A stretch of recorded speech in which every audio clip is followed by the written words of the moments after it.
হোক, তারপরে 2 দিন পর তুলতুলের সৎ বুদ্ধি হলো, বাচ্চাগুলা কান্নাকাটি করতেছে দেখা তুলতুল নিয়মিত দুধ খাওয়ানো শুরু করলো।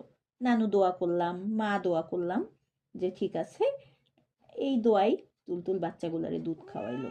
হ্যাঁ, এরপরে 1 মাস গেল, 1.5 মাস গেল, তুলতুলের আবার মাথা খারাপ হয়ে গেল। তুলতুল বাসার থেকে বের হয়ে গেল, বের হইয়া জঙ্গলে গিয়া বইসা থাকা শুরু করলো, আম গাছে উঠা বইসা থাকা শুরু করলো, টিনের উপরে উঠা বইসা থাকা শুরু করলো। কিছুতেই আর ওই বাচ্চাদের তুলতুল অ্যাকসেপ্ট করতেছে না। কিছুতেই তুলতুল মাইনা নিতে পারতেছে না এই বাচ্চা এই বাসায় কেন থাকবে। কিন্তু সে ভুইলাই গেল, না না না না, সে ভুলে নাই, তুলতুল ভুলে নাই, ওই রানী ভুলে গেছিল। হ্যাঁ, রানী ভুলে গেছিল যে, হ্যাঁ, রানী ভুলে গেছিল যে তার এই সুন্দর বাচ্চাটা তার, এই সুন্দর বাচ্চাগুলা তার। কিন্তু রানীর যে নানি, সে খুব কষ্ট পাইতেছিল, কারণ সে সাদা বাচ্চাগুলাকে ভীষণ ভালোবাসে। রানীর যে মা, সেও কষ্ট পাইতেছিল।